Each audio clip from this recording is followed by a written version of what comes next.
Three HOA thugs with bolt cutters just broke into my family's century-old barn at 5:47 a.m. Too bad Sheriff Hendricks was waiting inside with his morning coffee and a federal arrest warrant. 8 months ago, Delilah Wainwright was just another nosy neighbor complaining about my barn's weathered red paint. Today, she's facing federal charges for mail fraud, criminal trespassing, and conspiracy to steal land worth $2.8 million in mineral rights she never knew I owned.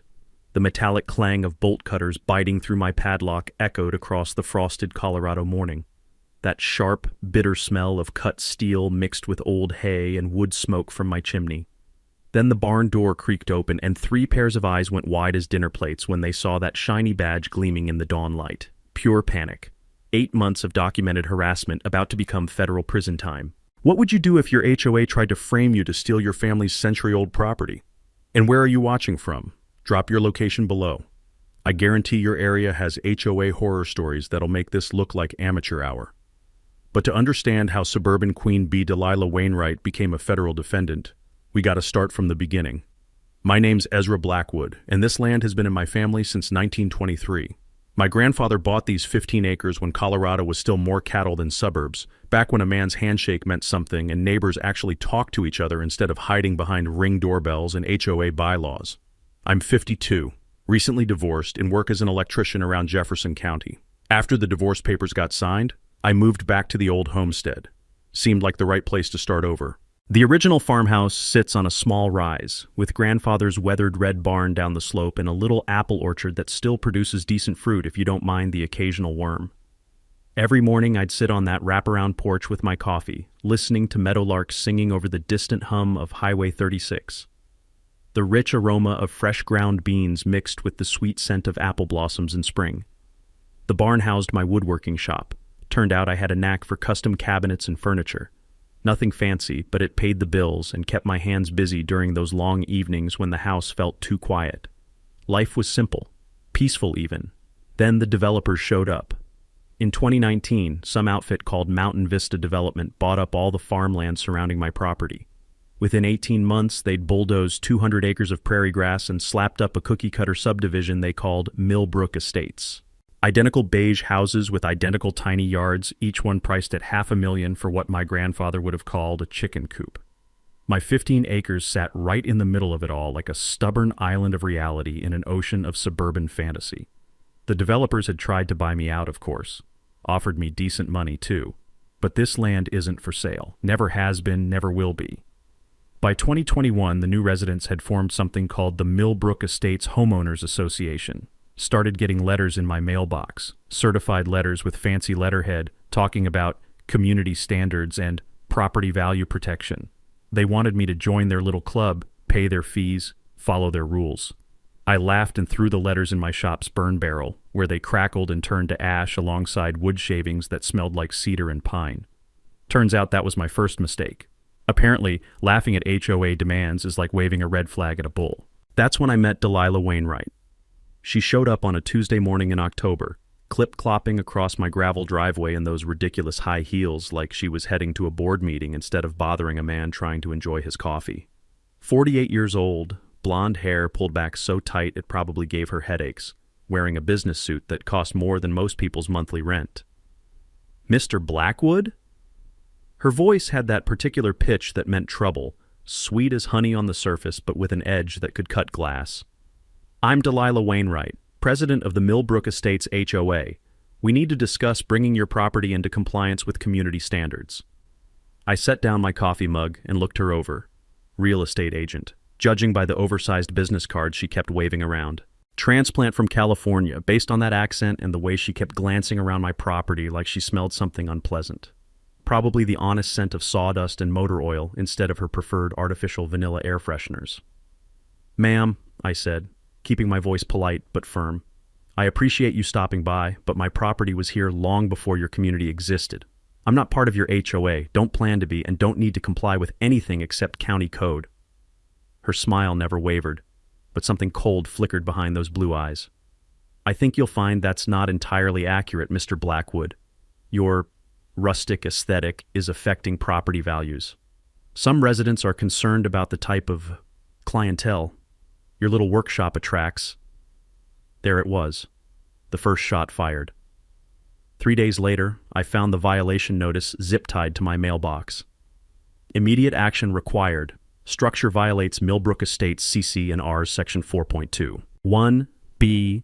Non-conforming agricultural buildings prohibited within residential zoning overlay. Barn demolition or architectural compliance required within 30 days. Daily fines of $150 commence immediately. Failure to comply will result in lien placement and legal action. November rolled around, and Delilah wasn't kidding about those daily fines. Every morning brought a new violation notice zip-tied to my mailbox like some kind of bureaucratic advent calendar from hell. My barn was non-conforming. My gravel driveway was unapproved surfacing material. My pickup truck parked in plain sight was commercial vehicle display in residential zone. The woman had apparently appointed herself the violation fairy because these notices kept coming faster than I could burn them. $150 a day for the barn, $75 for the driveway, $50 for truck visibility. By her math, I owed the HOA over $4,200 in fines for the crime of existing on my own property for 6 weeks. But Delilah wasn't satisfied with just paper harassment. She'd organized a social media campaign that would have made a political operative proud. The Millbrook Estates Facebook group turned into her personal war room, filled with carefully angled photos of my property that made everything look like a junkyard. Comments poured in from neighbors I'd never met, calling my barn an eyesore and my lifestyle inconsistent with community values. I started checking that Facebook group like it was a train wreck. Horrifying, but impossible to look away. One particularly charming post featured a close-up of my weathered barn door with the caption, "Is this the image we want for our $500K investment?" The smell of fresh coffee couldn't even mask the bitter taste of watching strangers trash talk 3 generations of my family's hard work. Then came the mini twist that flipped the script entirely. I was researching those violation notices online, diving into Colorado HOA law, when I decided to pull my original property deed from the county recorder's office. What I found made me laugh so hard I nearly choked on my coffee. When Granddad sold off portions of his land over the decades, he'd been way smarter than I'd given him credit for. The crafty old farmer had retained mineral rights to the entire original 40-acre parcel, including every square foot that Mountain Vista Development had built on. Every single house in Millbrook Estates sat on property where my family still owned what was underneath. But here's the kicker. Those mineral rights were worth serious money. A quick search showed oil and gas lease activity in our area going for $2,000, $5,000 per acre annually.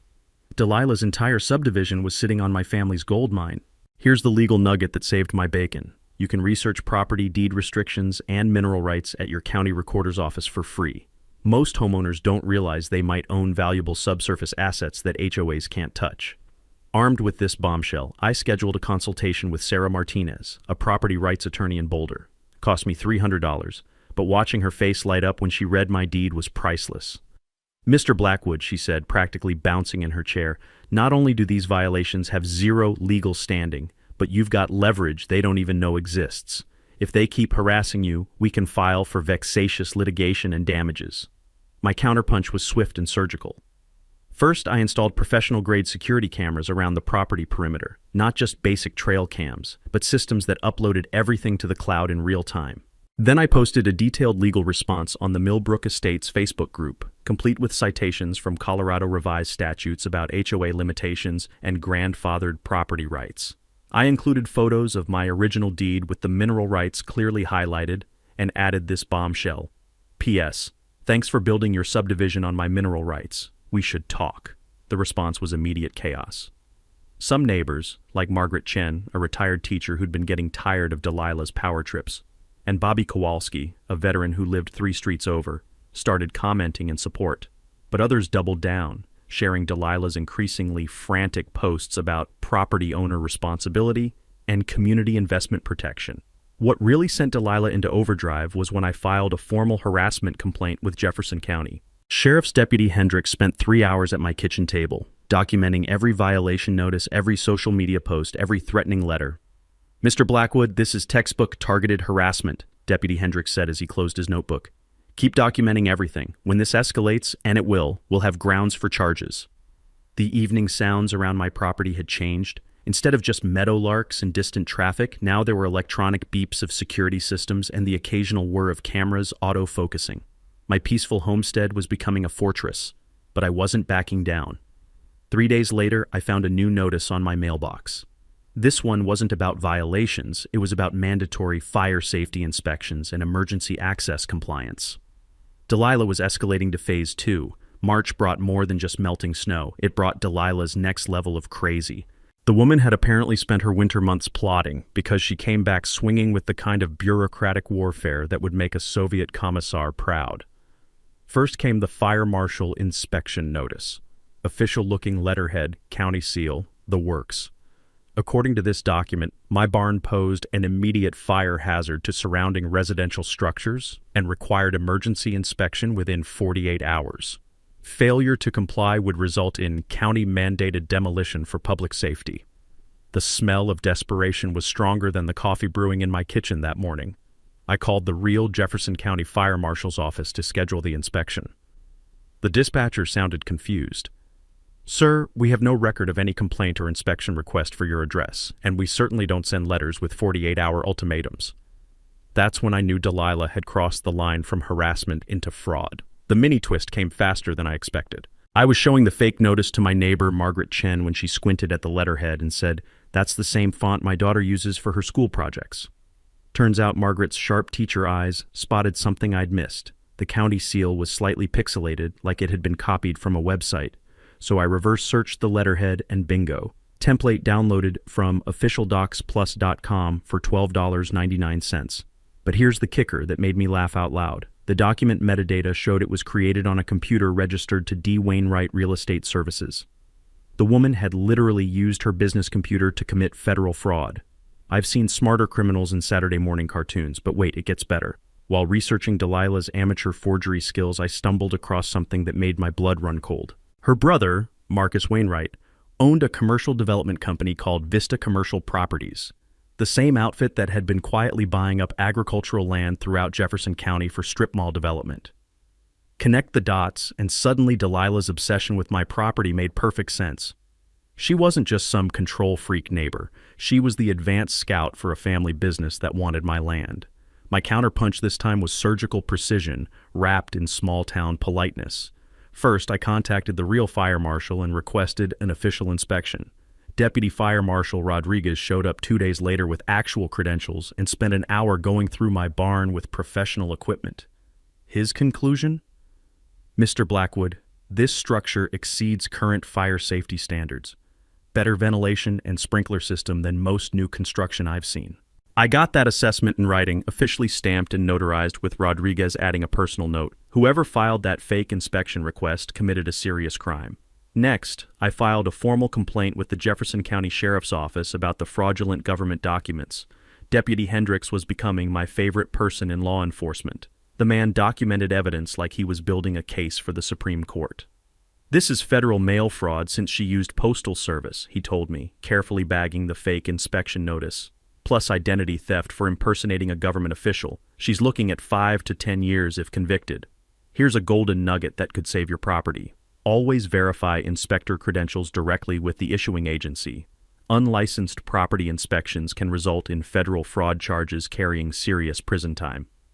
But my favorite part of the counterattack was going nuclear with the family connection. I researched Vista Commercial Properties through the Colorado Secretary of State's business database and found incorporation documents listing Marcus Wainwright as president and Delilah as community development liaison. I posted the smoking gun evidence on the Millbrook Estates Facebook group. Interesting discovery. Our HOA president's brother owns Vista Commercial Properties, which has filed permits for strip mall development on agricultural land throughout Jefferson County. The same family business listed Delilah as their community liaison. Makes you wonder about the real motivation behind these property value concerns, doesn't it? The response was thermonuclear. Within 4 hours, that post had 1,247 comments and 389 shares. Neighbors who'd been supporting Delilah started demanding answers. Margaret Chen organized a petition for Delilah's immediate resignation. Bobby Kowalski started investigating Vista Commercial's other community liaison activities. 3 HOA board members resigned rather than be associated with the scandal. Delilah's retaliation was swift and increasingly desperate. Anonymous complaints flooded county offices about commercial activity in my workshop. My woodworking clients got threatening phone calls about unsafe working conditions and unlicensed contractor liability. Someone even called the IRS claiming I was running an unreported cash business. Each attack was more frantic than the last, but I documented everything with timestamps and recorded calls. I was building a federal case file that would make prosecutors throw a parade.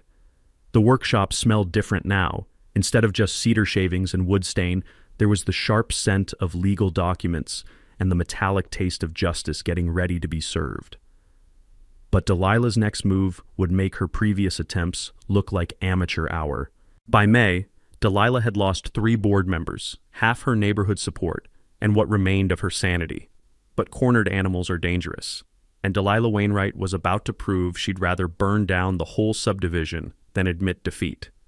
The escalation started with a certified letter that made my previous violation notices look like love letters.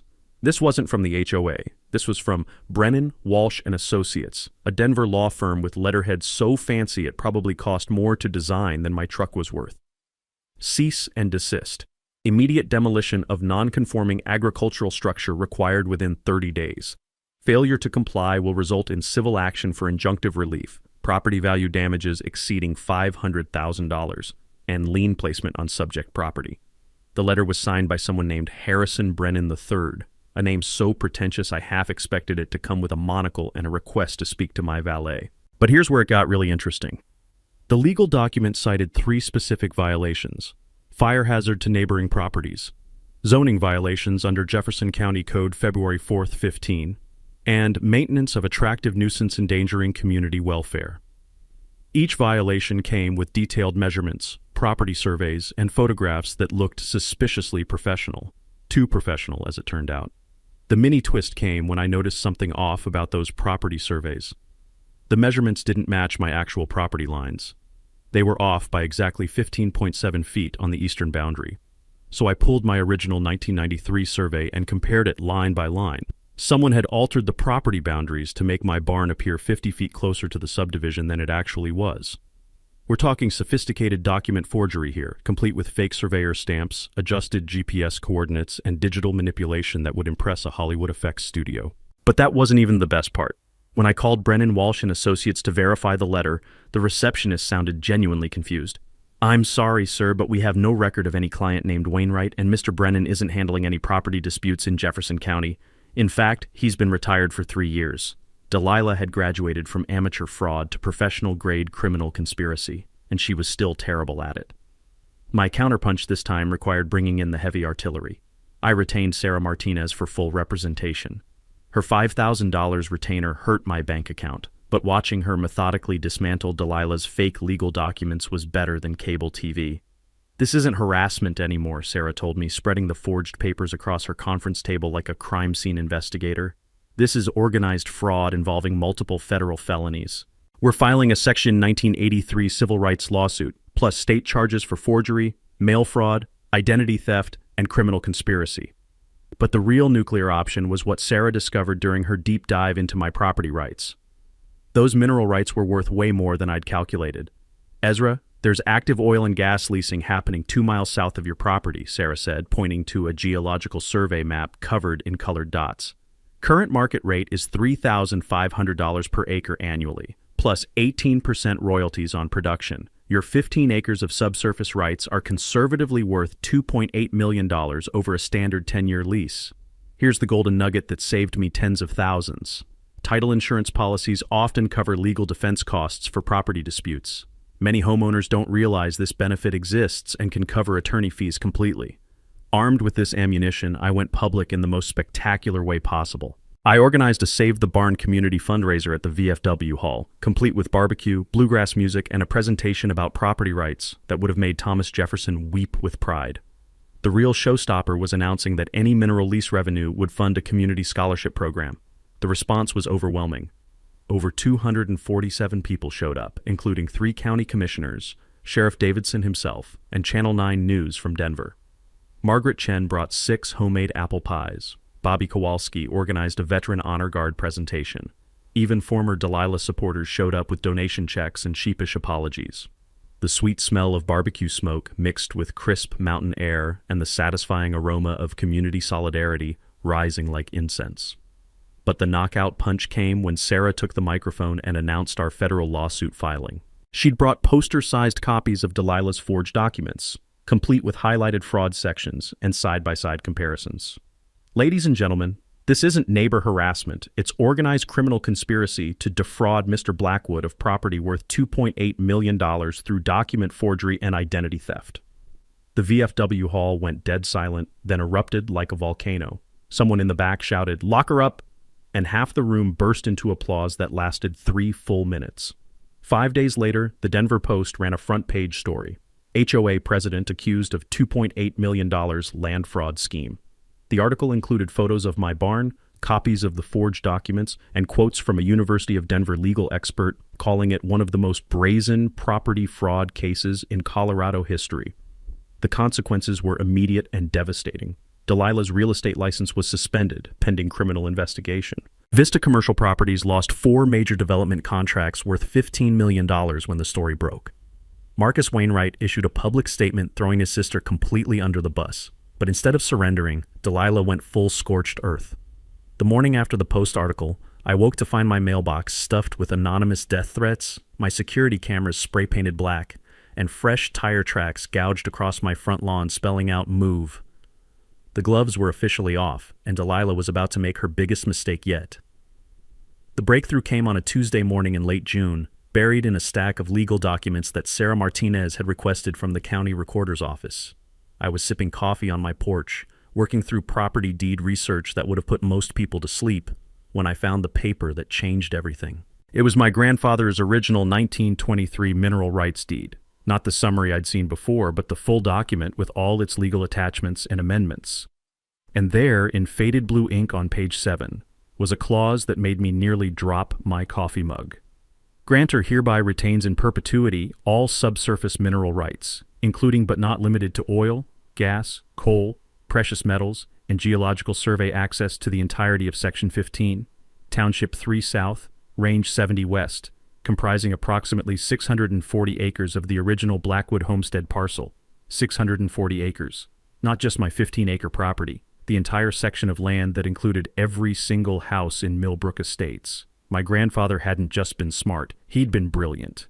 But the real bombshell was what I found when I cross-referenced that section number with current mineral lease applications. Vista Commercial Properties, Marcus Wainwright's company, had filed a preliminary application for oil and gas exploration rights on the exact same section just 6 months ago. The application listed an estimated lease value of $4.2 million annually, plus 22% royalties on any production. And according to the geological survey attached to their filing, the area was classified as high probability for commercial extraction. Delilah and her brother hadn't just been trying to steal my barn. They'd been trying to steal a potential gold mine worth tens of millions of dollars. The financial implications hit me like a freight train. Every house in Millbrook Estates, every street, every perfectly manicured lawn, all of it sat on mineral rights that belonged to my family. The HOA that had been trying to force me off my own land was built on property where I owned everything underneath their foundations. The power dynamic had just flipped completely upside down, but there was more. Sarah's investigation had uncovered the paper trail connecting Delilah's harassment campaign to her brother's mineral lease application. Internal emails between Vista Commercial and a geological consulting firm showed they'd been planning this extraction project for over 2 years, waiting for the property acquisition phase to be completed. Property acquisition phase. That's what they called stealing my land. The conspiracy was bigger than just neighbor harassment. This was organized fraud designed to force me into selling my property below market value so they could claim mineral rights worth 40 times what they were offering. Delilah's fake violations, forged legal documents, and escalating intimidation. It was all part of a systematic plan to make my life so miserable I'd take whatever lowball offer they eventually made. Here's the legal nugget that turned everything around. Mineral rights often transfer separately from surface rights, and property deeds may contain valuable subsurface assets that owners don't realize they possess. Always research the full chain of title. The beauty of this discovery was that it gave me leverage I'd never dreamed possible. Not only could I stop their harassment permanently, but I could turn the tables in the most spectacular way imaginable. Every monthly HOA fee they'd been collecting, Every fine they'd tried to impose, every meeting where they'd discussed property improvements, all of it was happening on land where I owned the mineral rights, which meant, according to Colorado law, I had legal standing to demand compensation for any surface use that might impact subsurface access, like, say, building an entire subdivision without mineral rights owner approval.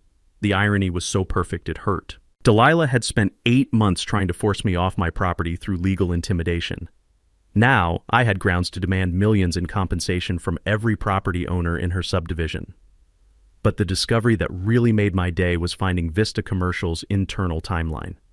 According to their project documents, they planned to begin seismic testing in September, just 3 months away.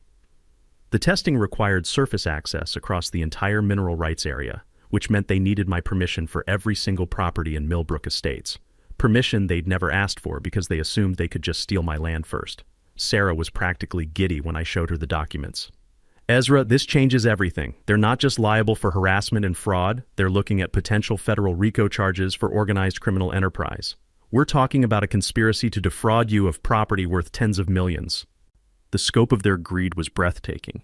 They'd built an entire subdivision on stolen mineral rights, spent 2 years planning an extraction project, organized a systematic harassment campaign, committed multiple felonies, and never once considered that a small-town electrician might actually know how to read property deeds. I sat on my porch that evening, watching the sunset paint my grandfather's barn red and gold, and realized that 3 generations of Blackwood stubbornness were about to pay off in ways the old man never could have imagined. Tomorrow, I'd start making phone calls. But tonight, I just wanted to savor the moment when David realized he'd been carrying a bazooka the whole time. The next morning, I called Sarah Martinez at 7 a.m. sharp. By 8:30, we were sitting in her office with coffee, legal pads, and a strategy that would make Sun Tzu proud. First things first, Sarah said, spreading geological surveys across her conference table like a general planning an invasion. We need to understand exactly what we're dealing with here. Those mineral rights don't just give you leverage, they give you nuclear weapons. She'd already contacted a mineral rights expert who confirmed what Vista Commercial's own documents showed. The subsurface geology beneath Millbrook Estates was sitting on a natural gas formation worth conservatively $47 million over a 20-year extraction period. My 640 acres of mineral rights controlled access to the entire field. But the legal strategy was even more beautiful than the financial windfall. Here's how we play this, Sarah explained, her eyes gleaming like a prosecutor who'd just found the smoking gun.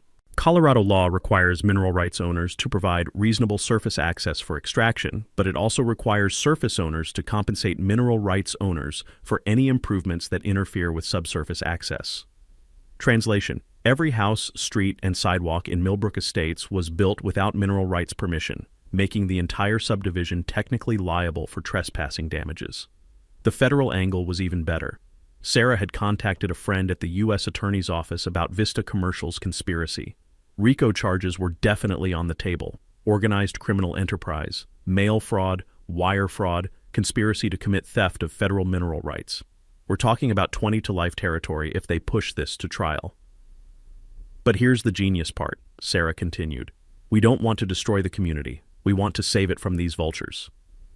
Our plan was surgical precision wrapped in community benefit. Phase 1 was documentation and alliance building. I'd already been working with Sheriff's Deputy Hendricks to compile evidence of Delilah's harassment campaign. Now we expanded that to include FBI documentation of the mineral rights fraud. Agent Rebecca Torres from the Denver field office was handling the federal case, and she was thorough as a Swiss timepiece. Mr. Blackwood, this is one of the most well-documented fraud cases I've seen, Agent Torres told me during our 3-hour interview. Your security footage, financial records, and paper trail make this a prosecutor's dream. We'll have arrests within 30 days. Phase 2 was financial planning that would benefit everyone except the conspirators. I'd consulted with a mineral lease specialist who helped structure a deal that would protect the community while maximizing revenue. Instead of immediate extraction, we'd negotiate a long-term lease that provided steady income without disrupting surface properties. The numbers were staggering. A properly structured lease would generate approximately $3.2 million annually in royalty payments plus $8.5 million in upfront signing bonuses. Money that could fund a community scholarship program, improve local schools, and still provide my family with generational wealth. Here's the financial nugget that most property owners don't know. Agricultural use exemptions can reduce property taxes by up to 80% even on small acreage, as long as you maintain legitimate farming activities. But my favorite part of the plan was the community organizing strategy. Margaret Chen had been busy rallying neighborhood support, and her retired teacher skills were paying dividends. She'd organized what she called coffee and constitutional rights meetings in her living room, educating neighbors about property rights, HOA limitations, and the fraud conspiracy. Bobby Kowalski took a different approach. As a veteran, he understood tactical planning. He'd been quietly documenting every irregular activity around the subdivision: unusual vehicles, late-night meetings, anyone who looked like they might be conducting surveillance. His military precision was building an intelligence file that would impress the FBI. "These people think they're running some kind of covert operation," Bobby told me, showing me photos of Marcus Wainwright's company vehicles parked in various neighborhood locations. "But they're about as subtle as a helicopter landing in a library." Phase 3 was the legal trap that would end this once and for all. Sarah had prepared a comprehensive federal lawsuit that would be filed simultaneously with criminal charges: civil RICO, mineral rights theft, fraud, conspiracy, harassment, and about 15 other charges that would keep Delilah and Marcus in court for the next decade. But the masterstroke was the timing. We'd coordinate the legal filing with a community meeting where I'd announce the mineral lease benefit program. Instead of the Wainwrights profiting from their crime, the community would benefit from their greed. Agent Torres loved the plan. "Community benefit angles always play well with juries," she said. "Instead of looking like a property dispute, this becomes a story about corporate criminals trying to steal from hardworking families." The third legal nugget that sealed the deal: property owners can request law enforcement presence during disputed inspections, which prevents trespassing claims and ensures any violations are properly documented. By late July, all the pieces were in place. Federal agents were ready to execute search warrants. Sarah had civil lawsuits prepared for immediate filing. Margaret and Bobby had organized community support that included 3 county commissioners and the mayor of nearby Broomfield. The smell of victory was sweeter than fresh coffee and summer morning air combined. But before we could spring our trap, Delilah made one last desperate move that played right into our hands. Apparently, 8 months of failing to steal my property had driven her completely over the edge. She was about to give us the perfect opportunity to catch her red-handed. August brought the kind of Colorado heat that makes even the mountains shimmer, but it was nothing compared to the fire Delilah was about to bring down on herself. The woman had apparently spent July plotting her most desperate gambit yet, and she was about to hand me everything I needed to destroy her completely. It started with sabotage that would have made a mafia enforcer blush. My security cameras began mysteriously malfunctioning, not breaking exactly, but developing convenient blind spots right before suspicious activities. The main power line to my barn got accidentally damaged by a utility truck that had no record of being dispatched to my area. Someone even tried cutting my internet cables, apparently not realizing I'd upgraded to a cellular backup system after the second camera incident. The amateur hour continued with harassment targeting my woodworking business. Anonymous phone calls flooded my clients' voicemails with warnings about unsafe working conditions and unlicensed contractor liability issues. One particularly creative message claimed I was operating without proper insurance and that anyone injured on my property would face personal bankruptcy from lawsuit damages. But my favorite was the fake Yelp reviews. Apparently, my custom cabinet business was now responsible for shoddy workmanship, missed deadlines, and, this one made me laugh out loud, inappropriate political discussions during consultations. The reviews were so obviously fake that Yelp's algorithm flagged them within 48 hours. But not before I'd screenshot everything for evidence. The mini twist came when I discovered who was actually behind the sabotage. My backup security system, the one Delilah didn't know about, caught everything. Hidden trail cameras positioned around my property perimeter recorded Marcus Wainwright himself cutting my internet cables at 3:17 a.m. on a Tuesday morning. The infrared footage showed him clearly. Face visible, license plate readable, bolt cutters in hand like some suburban ninja who'd learned breaking and entering from YouTube videos. But the real smoking gun was the audio. My cellular backup system had caught a phone conversation between Marcus and Delilah where they discussed escalating pressure tactics and making life unbearable until he sells. They literally discussed committing federal crimes while standing on my property, apparently unaware that modern security systems record sound along with video. Here's a golden nugget for anyone dealing with property harassment. Recording conversations may be legal in one-party consent states like Colorado, but always verify local laws before using recordings as evidence in court. My counterpunch was swift and comprehensive. First, I delivered the sabotage evidence directly to Agent Torres at the FBI. Watching her face light up when she saw Marcus Wainwright cutting cables on high-definition video was better than Christmas morning. Mr. Blackwood, this is federal destruction of communications infrastructure. We can add that to the existing conspiracy charges. Next, I filed a restraining order against both Delilah and Marcus, backed by 8 months of documented harassment plus fresh evidence of criminal sabotage. Judge Patricia Coleman granted a temporary order within 24 hours and scheduled a full hearing for the following week. But the pièce de résistance was going public with the criminal evidence. I organized a neighborhood meeting at the community center, ostensibly to discuss property security concerns. Over 180 residents showed up, including Margaret Chen with her famous apple pie, Bobby Kowalski with a PowerPoint presentation that would have impressed the Pentagon, and 3 local news crews who'd been following the story since my mineral rights discovery. Ladies and gentlemen, I said, standing at the podium with a laser pointer and a projection screen. Tonight, I want to show you exactly what organized crime looks like in suburban Colorado. The room went dead silent as I played the security footage of Marcus cutting my cables, enhanced with timestamps and GPS coordinates. Then came the audio recordings of the conspiracy conversations with transcripts displayed on screen so everyone could follow along. The reaction was nuclear. Gasps, angry murmurs, and then sustained applause that lasted 4 full minutes. Margaret Chen stood up and shouted, "This is our community, not their crime syndicate." Half the room burst into cheers. 3 more HOA board members resigned that night. The subdivision's management company terminated their contract with Millbrook Estates effective immediately.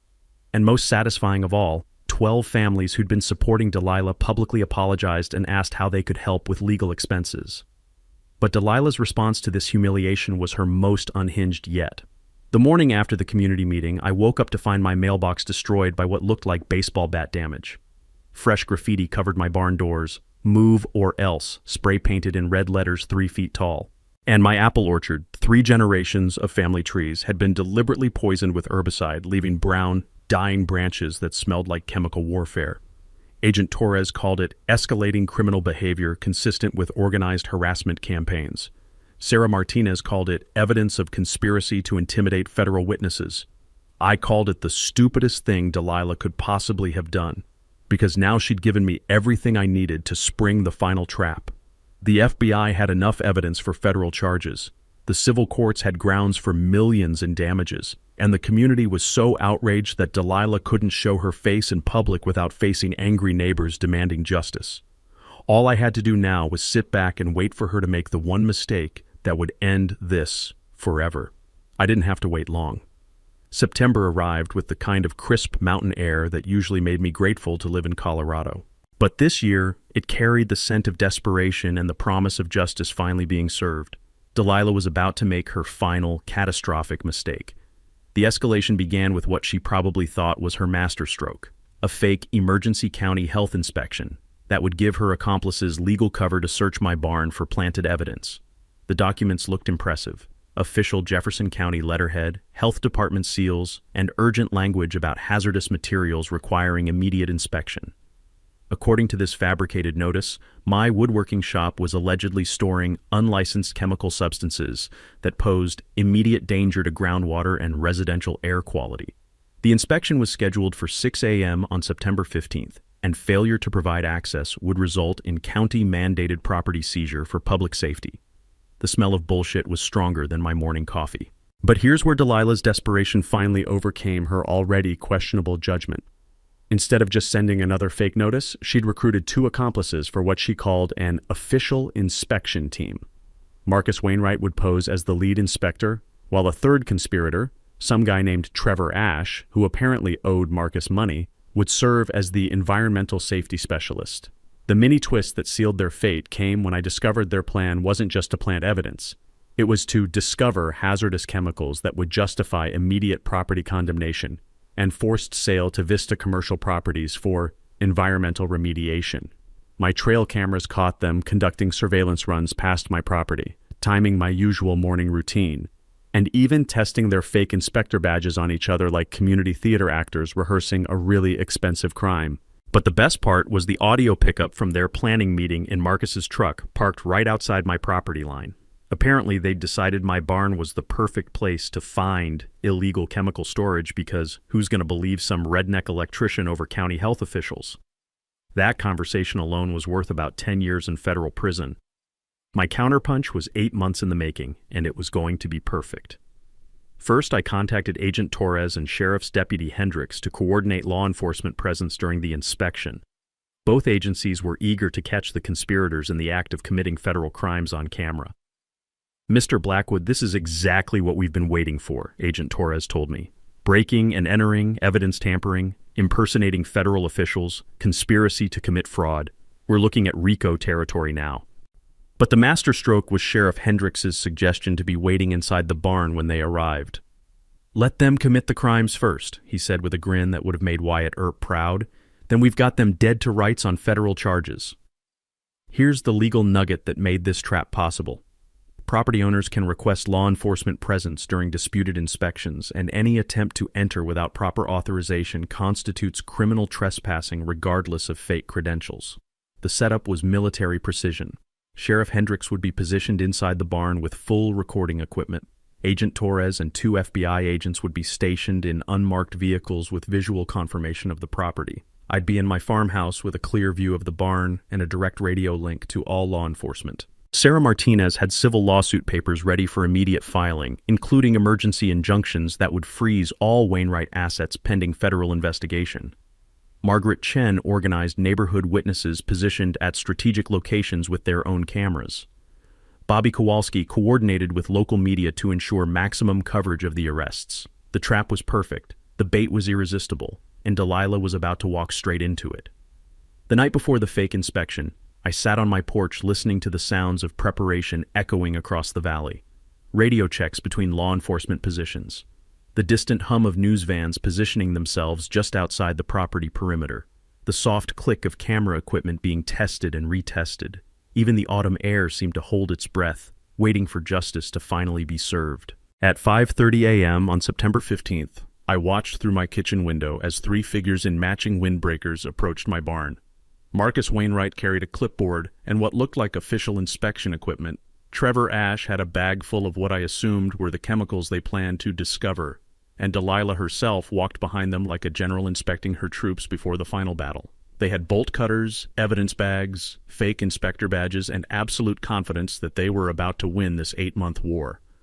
What they didn't have was any idea that Sheriff Hendricks was sitting inside my barn with his morning coffee, recording equipment, and federal backup, waiting for them to commit enough felonies to put them away for the next 20 years. The barn door was unlocked, just as they'd expected. The morning light streamed through the windows, illuminating their target perfectly.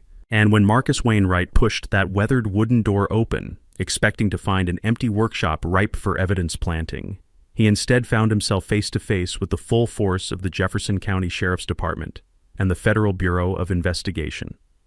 The look on their faces was worth 8 months of harassment, fake legal documents, and criminal conspiracy charges.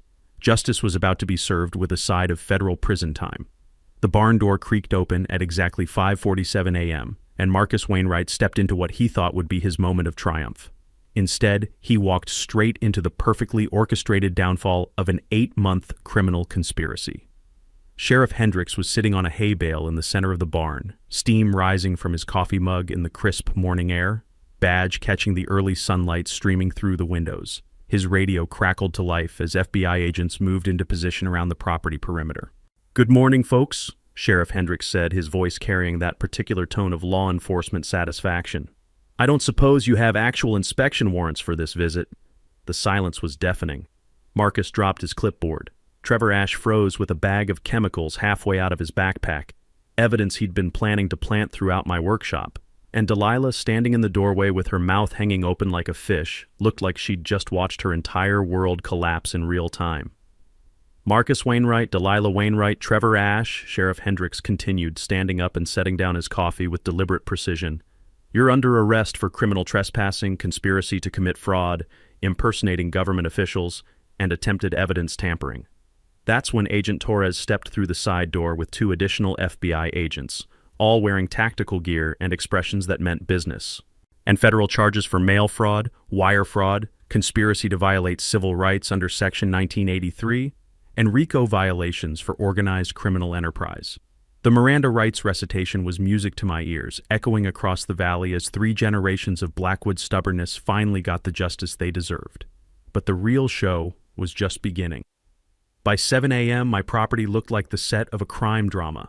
FBI evidence teams photographed everything while sheriff's deputies secured the scene. News crews from Denver had arrived with satellite trucks and cameras that captured every moment of the arrests. Margaret Chen organized neighbors to provide witness statements, while Bobby Kowalski coordinated crowd control with military efficiency. The media presence was overwhelming. Channel 9 News, Channel 7, the Denver Post, and even a crew from a national network that had been following property rights stories. Reporter Jessica Walsh from Channel 9 conducted a live broadcast from my front porch while federal agents processed evidence in the background. This is a developing story of alleged criminal conspiracy involving millions of dollars in mineral rights fraud, Walsh reported to the camera. What began as neighbor harassment has evolved into federal RICO charges against a real estate development family accused of organizing an 8-month campaign to steal property worth nearly $3 million. But my mic drop moment came when Sarah Martinez arrived with a stack of legal documents and called an impromptu press conference right there on my front lawn.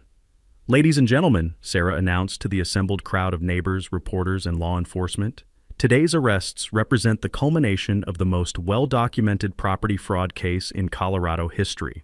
The evidence we'll be presenting in federal court shows a systematic conspiracy to steal Mr. Blackwood's mineral rights through harassment, document forgery, and criminal intimidation." She held up blown-up copies of the forged inspection notices, fake legal documents, and security footage of Marcus cutting my cables. What we have here isn't just neighbor harassment, it's organized crime disguised as homeowner association enforcement. The crowd of neighbors erupted in applause. Someone shouted, "About time!" and half the subdivision cheered. Margaret Chen wiped tears from her eyes while Bobby Kowalski saluted like justice had just been served with full military honors. But the moment that made 8 months of harassment worth it came when I stepped up to the microphone cluster that had appeared on my lawn. 8 months ago, Delilah Wainwright told me I didn't belong in this community, I said, looking directly at the news cameras. Today, I want everyone to know that the mineral lease revenue from this property will fund a scholarship program for local students, support our volunteer fire department, and help establish a community conservation fund. This land has been in my family for 100 years, and it's going to benefit this community for the next 100. The applause was thunderous. Neighbors who'd been divided by Delilah's campaign united in support of community benefit over corporate greed. 3 county commissioners who'd shown up for the press conference publicly endorsed the scholarship program. Even the mayor of nearby Louisville announced the city's support for property rights protection. Here's the final legal nugget that sealed their fate. Criminal trespassing charges apply to anyone entering private property without permission, even if they claim official authority. No residential association or fake government position overrides basic property rights. The financial consequences were immediate and devastating. Vista Commercial Properties lost their development contracts worth $23 million when news of the arrests broke. Delilah's real estate license was permanently revoked. Marcus faced federal charges carrying 20 to life sentences. Trevor Ash agreed to cooperate with prosecutors in exchange for reduced charges. But the community impact was even more satisfying. The HOA was officially dissolved by emergency vote within 48 hours. Property owners organized a new voluntary association focused on community benefit rather than corporate control. And my barn, the center of 8 months of harassment, became a symbol of property rights resistance that inspired similar cases across Colorado. As the media crews packed up their equipment and federal agents finished processing evidence, I sat on my porch with a fresh cup of coffee and watched the sun set behind the mountains. The smell of autumn air mixed with the sweet scent of justice finally served. Delilah Wainwright had spent 8 months trying to steal my family's legacy. Instead, she'd given me the perfect opportunity to protect it forever while benefiting the entire community. Sometimes the best revenge is just letting criminals destroy themselves while you document everything for federal prosecutors. 6 months later, the courtroom victories were even sweeter than I'd imagined. Delilah received 18 months in federal prison plus 5 years probation for mail fraud and conspiracy charges. Marcus got 4 years for RICO violations and was ordered to pay $2.3 million in restitution. Trevor Ash testified against both of them and got off with community service, which he's serving by helping maintain the community garden we built where the HOA office used to be. The financial resolution exceeded every expectation. The mineral lease auction drew 12 bidders from across the energy sector, ultimately settling with Rocky Mountain Energy Partners for a 20-year deal worth $3.8 million annually plus 24% production royalties. My attorney Sarah Martinez structured the contract to protect surface properties while maximizing community benefit, proving that good legal work pays dividends for generations. But the real victory was what we did with that money. The Blackwood Community Foundation launched in March with a $500,000 endowment for local scholarships. So far, we've funded college tuition for 8 students from Jefferson County, including Margaret Chen's granddaughter who's studying environmental law at CU Boulder. Bobby Kowalski suggested we add a veteran education program, which now provides trade school funding for military families transitioning to civilian careers. The annual Barn Festival has become a celebration of property rights and community independence that draws over 2,000 people each September. Local musicians perform on a stage built from reclaimed wood from my grandfather's original fence posts. Food vendors donate profits to the scholarship fund. Kids learn about agriculture, property rights, and why standing up to bullies, whether they're playground tyrants or corrupt HOA presidents, matters for democracy. My property itself has become something special. The barn now houses a woodworking cooperative where neighbors can learn traditional crafts while contributing to community projects. The apple orchard, replanted after Delilah's herbicide attack, produces enough fruit for a farmer's market that funds local school programs. And the farmhouse hosts constitutional coffee meetings every Saturday morning, where Margaret Chen teaches property rights law to anyone interested in protecting their homes. The health benefits of winning this fight were immediate and lasting. The stress-related insomnia disappeared. My blood pressure returned to normal. Even my woodworking improved. Turns out creativity flows better when you're not constantly watching for the next harassment campaign. I've completed commissions for 3 Denver restaurants and a custom kitchen that got featured in Colorado Homes magazine. More importantly, the community bonds forged during this fight created lasting friendships. Margaret Chen and her husband join me for dinner every Sunday. Bobby Kowalski and I built a workshop edition where he teaches veteran carpentry skills. Even former Delilah supporters like the Johnson family have become close neighbors who help with harvest season and community projects. The legal precedent established by our case has inspired property owners across Colorado. Sarah Martinez has handled 12 similar cases in the past year, all citing Blackwood v. Wainwright as precedent for fighting HOA overreach. The Colorado legislature passed new oversight requirements for homeowner associations, including mandatory disclosure of any conflicts of interest and criminal background checks for board members. Sheriff's Deputy Hendricks, who became Sheriff Hendricks after the November election, uses our case as a training example for property rights enforcement. Agent Torres received a commendation from the FBI director for her thorough investigation. And 3 law schools now include our case in their property rights curricula as an example of effective legal strategy combined with community organizing. But my grandfather's legacy lives on in ways that matter most. The land stays in our family, protected by conservation easements that ensure it can never be developed for commercial use. The mineral rights provide generational wealth while funding community programs that strengthen rural Colorado. And the barn still stands as a symbol that ordinary people can defeat corporate greed when they're armed with knowledge, patience, and really good legal representation. The final takeaway that summarizes everything: document every violation, research your property rights thoroughly, and never underestimate the power of community support when fighting institutional bullies. Last week, I received a letter from a family in Texas facing similar HOA harassment. They'd read about our case online and wanted advice for protecting their ranch from a subdivision development scheme.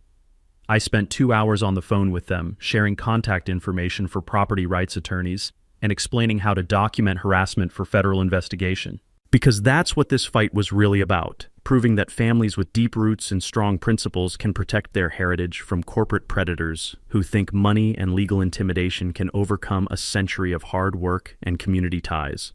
Every morning, I still sit on my porch with coffee, listening to meadowlarks sing over the distant hum of Highway 36. But now there are also sounds of children playing in the community garden, power tools from the cooperative workshop, and occasional laughter from Saturday's constitutional coffee meetings. The property that Delilah tried to steal has become the heart of a community that values independence, mutual aid, and standing up for what's right. Your turn. Have you faced HOA harassment or property rights violations? Share your story in the comments below. Your experience might help other families protect their homes. And if this story inspired you to research your own property rights, hit that subscribe button for more victory stories about ordinary people defeating corporate bullies.